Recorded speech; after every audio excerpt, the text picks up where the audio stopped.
Put softened room temperature unsalted butter into the mixer and starting on slow speed, whip for a minute or two.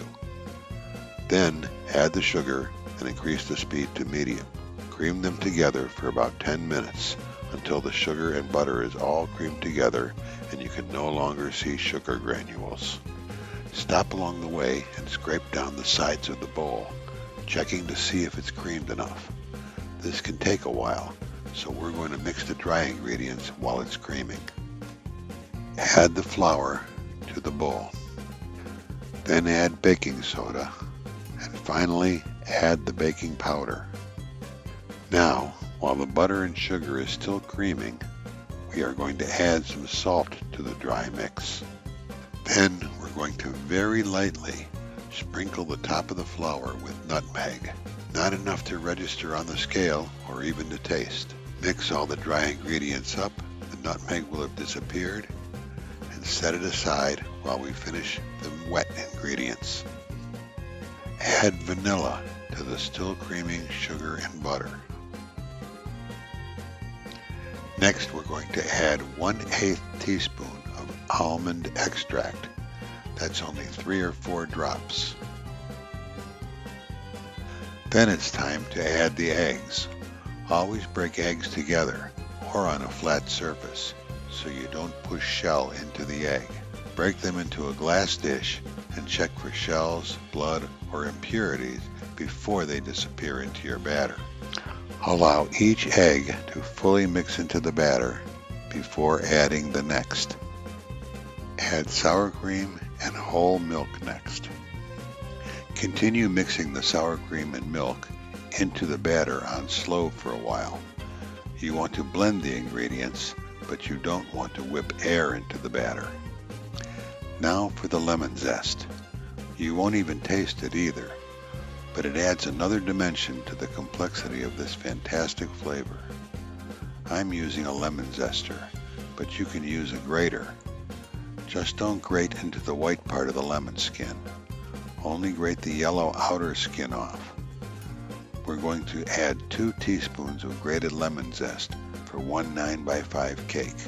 That's not enough to register on a scale, but it's about the amount you get from grating half of a lemon. Mix the lemon zest in for a few minutes while you spray or grease a 9x5 loaf pan.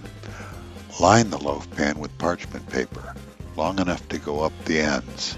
The parchment paper will act like handles on the ends of the cake, allowing it to be lifted from the pan without the bottom sticking. It's not necessary to line the sides of the pan because the cake won't stick to the sides. It's critical that the cake be put into the oven to bake as quickly as possible once the flour is wet and the baking powder and baking soda is activated. So have your streusel ready and work quickly. Start by mixing the flour in about 1/3 at a time, completely mixing the flour in before adding more. Use a whip, but slowly. Don't beat the flour or overmix it. It will be light and airy and make beautiful peaks.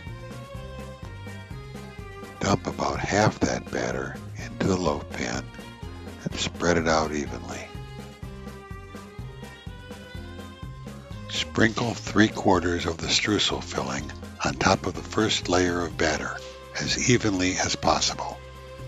Then ladle out the remaining batter on top of the streusel filling, straight down the center. Very carefully spread the batter from the center toward the edges and into the corners, leveling out the batter as much as possible. Don't press down hard on the spreader or the streusel will get pushed into the first layer. Then take the remaining 1/4 of the streusel and sprinkle it evenly over the top, all the way to the edges, but just a light coating. And then it's off to the oven to bake at 350 for 50 minutes to an hour. When the cake comes out of the oven, put it on a cooling rack until it's warm to the touch before you take it out of the pan. You should be able to just grab the parchment paper at the ends and lift the whole cake out of the pan. If it sticks along the edge, you can run a knife along the edge to free it up.